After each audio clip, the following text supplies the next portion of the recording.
Hello and welcome to all our viewers in Nigeria and around the world to News Cycle on Global Television, coming to you live from the nation's capital, Abuja. I am Jumai Manson. A quick reminder that Global Television is on DSTV channel 365 and Star Times channel 276. Now the news in full. Minister of Defense Christopher Musa has identified terrorism as a major threat to the nation's security. He urged stronger national and institutional collaboration to sustain the fight against insurgency and terrorism. Speaking in Abuja during the unveiling of a 2-volume publication titled Counter-Terrorism and Counter-Insurgency Operations in the Northeast Nigeria, the minister stressed that defeating terrorism requires the collective commitment of the armed forces, government institutions, and citizens.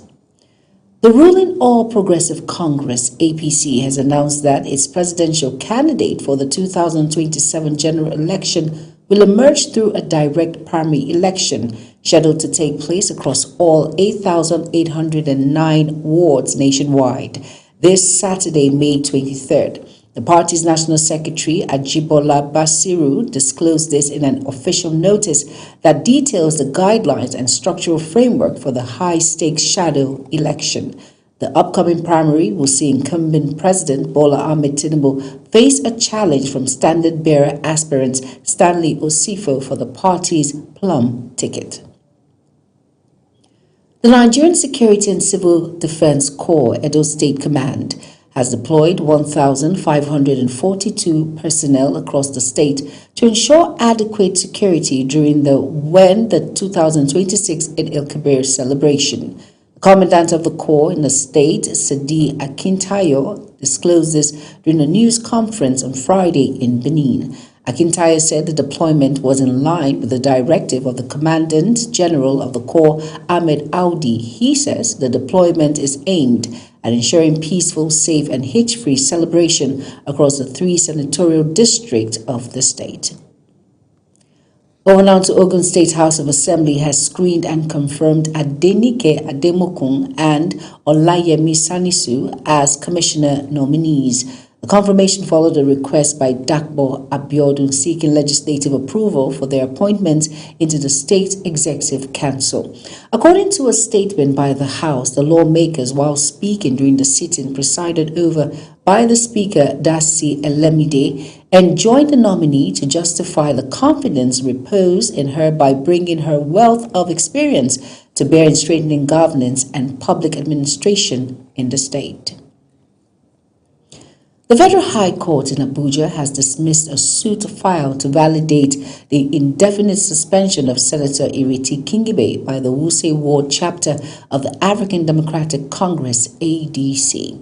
In his ruling, Justice Peter Lifu held that disciplinary matters and suspension issues within a political party are strictly internal affairs that do not warrant the intervention of the court.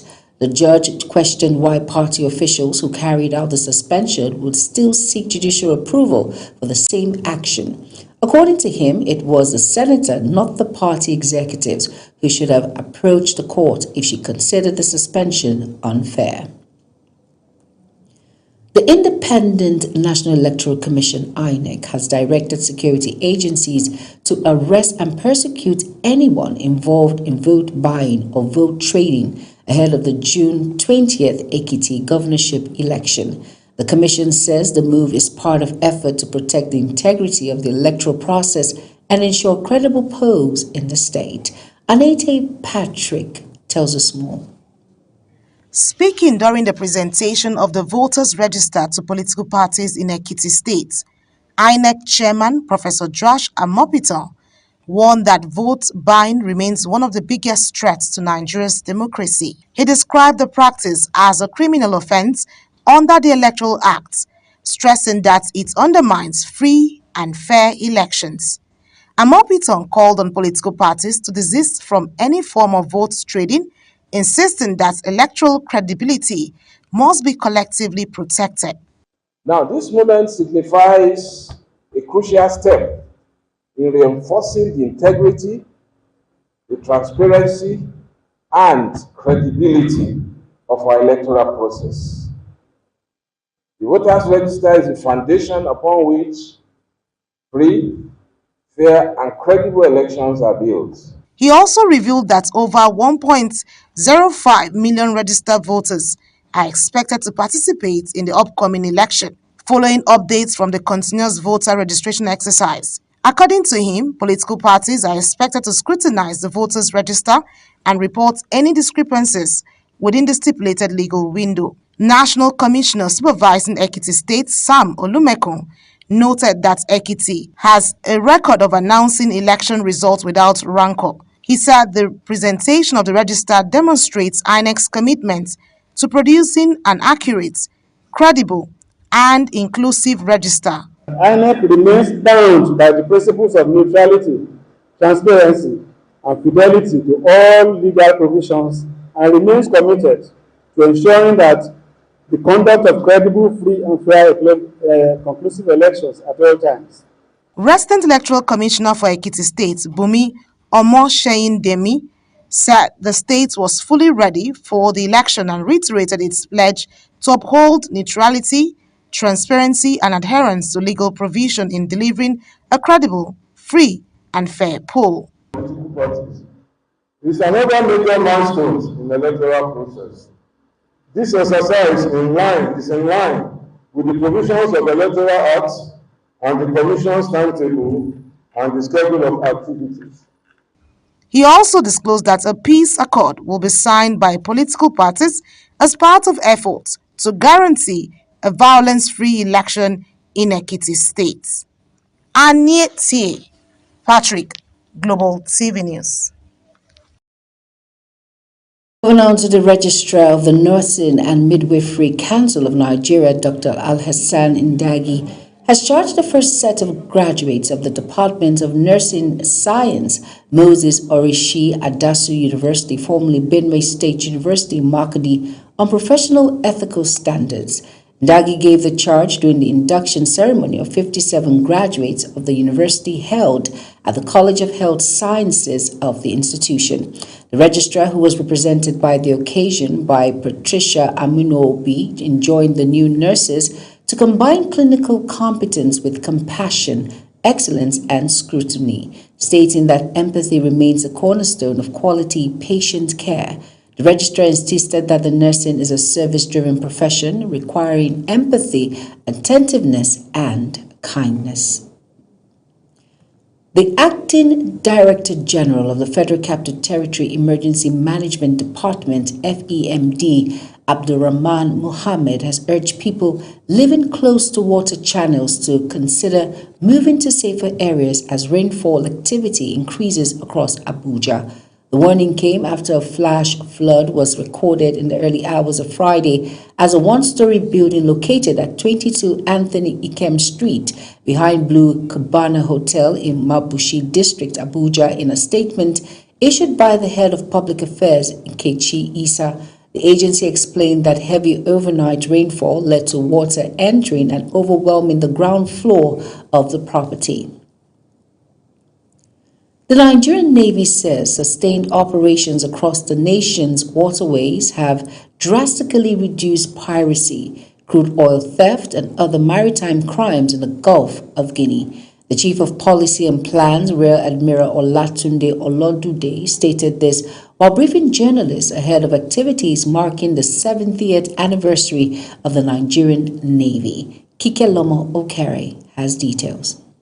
From just 11 inherited boats at independence to what is now described as Africa's strongest naval fleet, the Nigerian Navy says its 70-year journey reflects growth, resilience, and operational strength.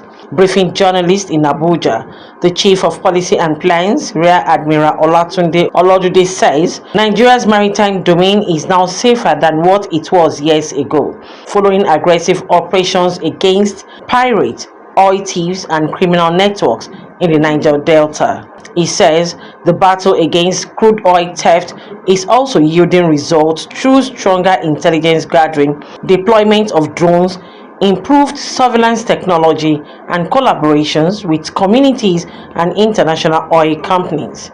According to him, criminals now find it increasingly difficult to operate within the Niger Delta waterways.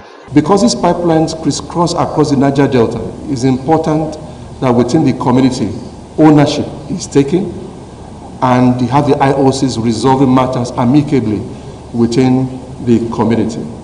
So I've placed it within community relationship with the IOCs. Knowledge of the terrain is important and is an area the Nigerian Navy keeps on working and improving through the acquisition of the requisite platforms that can move within those terrains and leveraging technologies such as drone that even can permeate across foliages. The Chief of Policy and Plans also highlighted major gains in indigenous shipbuilding, noting that Nigeria now builds and maintains some of its naval platform locally. He says its locally built vessels have gained international recognition, including during the 2023 Presidential Fleet Review. Beyond securing Nigeria's waterways, he noted that the Navy has strengthened regional security partnership across the Gulf of Guinea and participated in international maritime operations in countries including United Kingdom and Australia. The aspect of shipbuilding is something that we should be proud of as Nigerians, for the fact that we can build our ships. From where we started, remember we inherited 11 crafts from the Royal Navy that were used by the Marines then, and we're just about 250 then that we also inherited officers and men. Today we are over 34,000, and as you already know, having the strongest fleet in Africa. Activities lined up for the anniversary include an international maritime conference, ship parade, medical outreach, and community engagement programs, among others. Kike Lomo Okere, Global TV News. Chairman, National Drug Law Enforcement Agency, NDLEA, retired Brigadier General Mohammed Marwa has called on Nigerians to reject and confront the growing pop culture that glamorized drug abuse among young people. Marwa made the call during the commissioning of the NDLEA's radio station, Clean Beat 91.5 FM in Abuja. Again, Kikelomo Okere has details. The battle against drug abuse in Nigeria is taking a new dimension with the launch of Clean Beat 91.5 FM owned by NDLEA, a shift beyond arrests, seizures to a stronger war of education, advocacy and prevention by the agency. Speaking at the commissioning ceremony in Abuja, NDLEA Chairman Brigadier General Mohammed Buba Marwa, retired, warns that drug abuse is fast becoming a dangerous culture fueled by toxic entertainment trends and social influence. Marwa says behind every case of addiction is a broken family, a vulnerable youth, and a future at risk. According to him, enforcement alone cannot win the war against illicit drugs without sustained public enlightenment. He described substance abuse as a major threat to national security, public health, and economic productivity. In a fast-evolving digital age, radio remains an incomparable asset.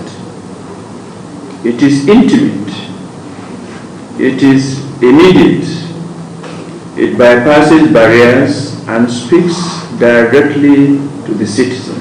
The NDLEA boss says the radio station will take anti-drug message directly to homes, schools, markets, and communities across the country. The representative of the United Nations Office on Drugs and Crime, Sheikh Ture, who was represented by Akanidimo Ibanga, described the initiative as people-centered approach to drug control. Information spreads quickly and vulnerabilities, especially among young people, are increasing. The power of accurate, timely, and relatable information cannot be duplicated. Director General, National Broadcasting Commission, Charles Ebuebu, hailed the station as a strategic tool for national orientation, youth engagement, and behavioral change. In every society, communication remains one of the most powerful tools for shaping public consciousness. Nations do not win complex social battles through enforcement alone. They also win through information, education, advocacy, and sustained public engagement. Clean Beats 91.5 FM is expected to drive the NDLEA War Against Drug Abuse campaign through public education, counseling programs, recovery stories, and youth-focused content. Kike Lomo Okeri, Global TV News. You are watching the live broadcast of News Cycle. News Cycle continues after this weather forecast, plus business, foreign and sports stories on the other side of this break. Please stay with us. Glad to have you join us. We experienced widespread thunderstorms activities across the country from Thursday into morning hours of Friday, bringing significant rainfall to many areas.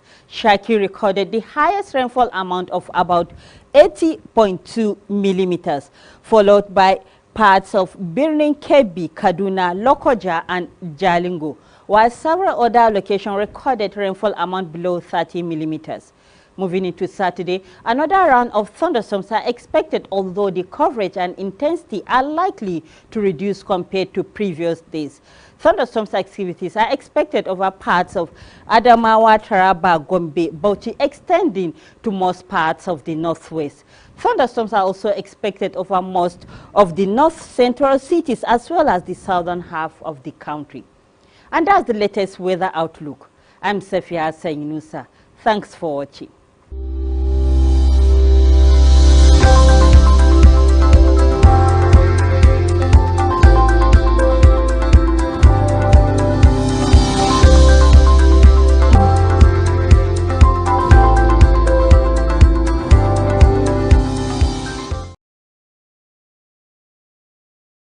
Welcome back, and if you're just tuning in, this is News Cycle on Global Television. Thank you for staying with us. In business now, the Federal High Court sitting in Abuja granted the Central Bank of Nigeria sole ownership rights to the eNigeria digital currency platform.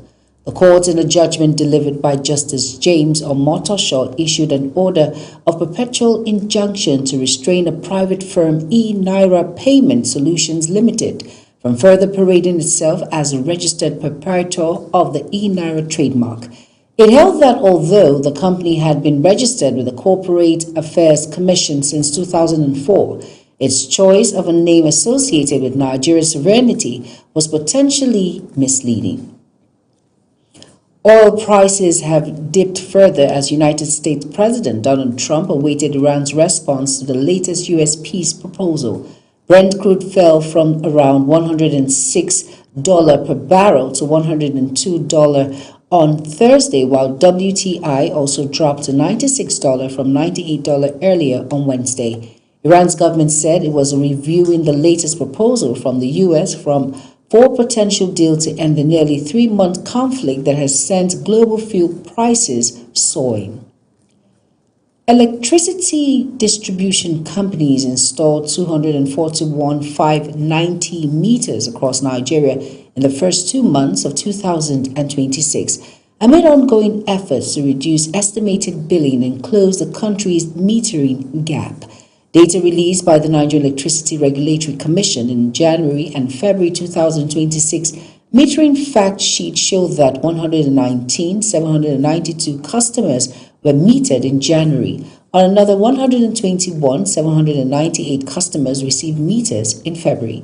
The report showed that the number of metered electricity customers increased from 7.08.376 in January to 7.2208.174 in February.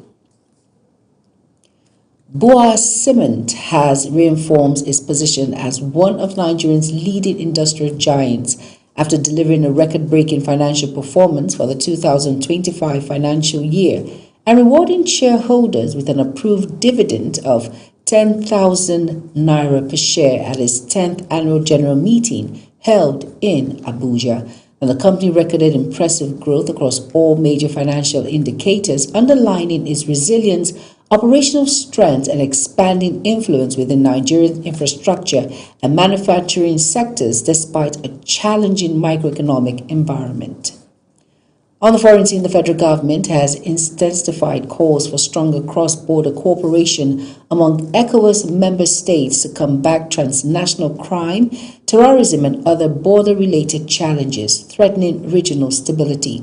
Director General of the National Boundary Commission, Adamu Adaji, made the call during the annual stakeholders meeting on ECOWAS cross-border cooperation held in Abuja, underscoring the need for ECOWAS member states to strengthen cross-border cooperation to tackle terrorism, transnational crimes, and illegal movement threatening peace and stability in the region. UK police investigating former Prince Andrew says they are also open to probing a claim of sexual misconduct against King Charles III's brother.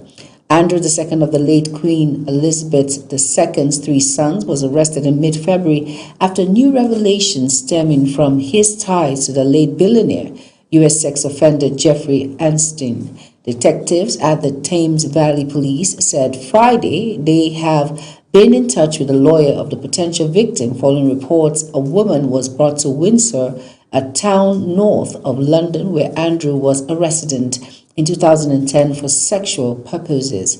The force is reportedly concerned that the public believes that they are only focused on accusations of misconduct in public office by Andrew Mountbatten Windsor. United States President Donald Trump says Washington does not plan to escalate tensions with Cuba following the indictment of former Cuban leader Raul Castro. Trump described the development as a major moment but insisted the situation in Cuba was already deteriorating internally. Here is Mukhtar Qasim's report. President Donald Trump has praised the United States indictment of former Cuban leader Raul Castro, describing it as a significant development in relations between Washington and Havana. Speaking to reporters at Joint Base Andrews, Trump dismissed speculations that the United States was considering broader action aimed at destabilizing the Cuban government. No, there won't be escalation. I don't think there needs to be. Look, the place is falling apart. It's a mess, and they've sort of lost control. They've really lost control of Cuba. Trump says there is no need for escalation, arguing that Cuba is already facing deep internal difficulties and weakening state control. The comments come amid renewed diplomatic tensions between the two countries following the legal action against the 94-year-old former Cuban leader. What we're going to see, it's a failing nation. You see that, it's falling apart. They have no oil, they have no money. It's a failing nation, so I just can't tell you that. But we're there to help. We're there to help the families, the people. Raul Castro led Cuba from 2008 to 2018 after succeeding his brother, Fidel Castro, and remains one of the most influential figures in the country's communist leadership. Mukhtar Qasim, Global TV News. In sports news now, Enugu Rangers fullback Chibueze Oputa has described his maiden Super Eagles call-up as a moment of deep gratitude, vowing to make Nigeria proud at the 2026 Unity Cup in London later this month. The right back was included in Coach Eric Chile's 27-man squad for the Four Nation tournament after a standout season in Nigeria Premier Football League. His consistent displays helped Rangers maintain one of the best defensive records in the league, conceding just 26 goals while mounting a strong title challenge. Now that's it on News Cycle. A quick reminder that Global TV is on DSTV channel 365 and Star Times channel 276. Now kindly follow us across all social media platforms now showing on your screen by using @Global TV NG. I am Jumai Manson. Thank you for watching.